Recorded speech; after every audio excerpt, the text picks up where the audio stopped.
Sebuah pertemuan rahasia di jantung Moskow. Dua kekuatan besar duduk bersama di balik pintu tertutup. Vladimir Putin, Presiden Rusia, secara mendadak menggelar pertemuan dengan penasehat utama pemimpin tertinggi Iran, Ali Larijani. Topik utama, program nuklir Iran. Apa yang sebenarnya dibahas? Apakah ini pertanda adanya poros baru Rusia-Iran di tengah krisis global? Dan mengapa negara-negara barat mulai cemas? Pada hari Minggu 20 Juli 2025, Presiden Rusia Vladimir Putin mengadakan pertemuan yang tidak diumumkan sebelumnya di Kremlin. Yang hadir adalah tokoh petinggi Iran Ali Larijani, penasehat utama pemimpin tertinggi Iran Ayatollah Ali Khamenei. Pertemuan ini terjadi secara tertutup. Tidak ada publikasi resmi sebelumnya, tidak ada agenda yang diumumkan kepada media. Yang jelas, pertemuan ini terjadi di tengah meningkatnya ketegangan global, terutama setelah serangan besar-besaran Israel dan Amerika Serikat ke wilayah Iran beberapa pekan lalu.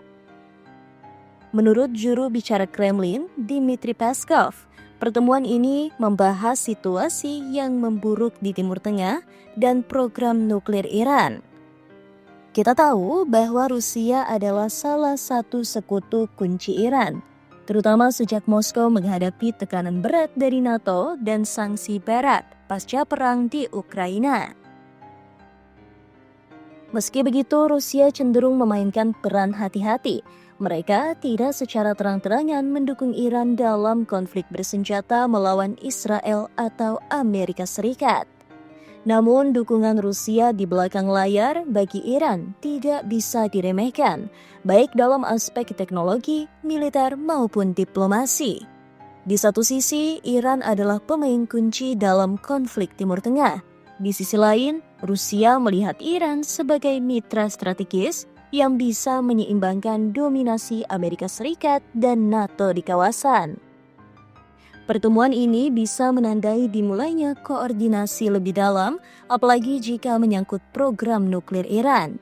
Menariknya, hanya berselang beberapa jam setelah pertemuan Putin dan Larijani, muncul kabar bahwa Inggris, Prancis, dan Jerman akan menggelar perundingan baru dengan Iran.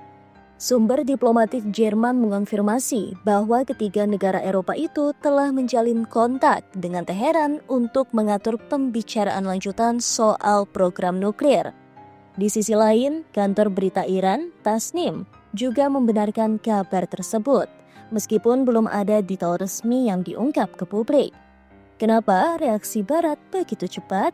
Kemungkinan besar karena khawatir bahwa Iran dan Rusia sedang menyusun strategi bersama yang bisa mengancam kepentingan geopolitik Eropa dan Amerika Serikat di Timur Tengah. Iran sendiri terus menyatakan bahwa mereka tidak sedang membangun senjata nuklir. Mereka bersikukuh bahwa program nuklirnya adalah untuk kepentingan damai, energi, riset, dan kedokteran. Namun Barat tidak pernah benar-benar percaya. Apalagi setelah Iran memperkaya uranium hingga level yang sangat dekat dengan kebutuhan senjata nuklir. Dunia mulai bertanya-tanya, apakah ini hanya soal waktu? Pekan lalu, Axios, media asal Amerika Serikat, menyebut bahwa Putin sempat mendorong Iran untuk menerima kesepakatan damai dengan Amerika Serikat terkait pengayaan uranium. Tapi Rusia langsung membantah keras laporan itu. Rusia menyebut laporan itu sebagai propaganda Barat yang mencoba memecah belah hubungan Moskow-Teheran. Pertemuan antara Putin dan Larijani mungkin tampak diplomatis di permukaan, tapi jika dilihat dari dalam, ini bisa menjadi sinyal terbentuknya poros baru, Rusia, Iran, dan mungkin Cina sebagai kekuatan penyeimbang dominasi Amerika Serikat. Pertanyaannya sekarang adalah, apakah Rusia akan secara terbuka mendukung ambisi nuklir Iran? Akankah Israel kembali melancarkan serangan untuk mencegah pengayaan uranium Iran? Dan bagaimana posisi negara-negara Arab Teluk yang juga khawatir dengan kekuatan Iran? Satu hal yang pasti, Timur Tengah kembali berada di titik genting. Pertemuan rahasia ini bukan sekedar pertemuan biasa. Ini adalah bagian dari permainan geopolitik tingkat tinggi. Dalam beberapa hari ke depan, kita akan melihat langkah-langkah baru dari Eropa, Amerika Serikat, Israel, dan tentu saja Iran. Apakah akan terjadi gencatan senjata atau justru eskalasi baru? Apakah kita akan melihat perang dingin versi Timur Tengah? Ketegangan nuklir kembali memanas, dan kali ini Rusia mungkin bukan sekedar pengamat. Apakah dunia sedang melaju ke arah konfrontasi besar? Atau ada peluang diplomasi terakhir di balik layar? Tulis pendapat kalian di kolom komentar.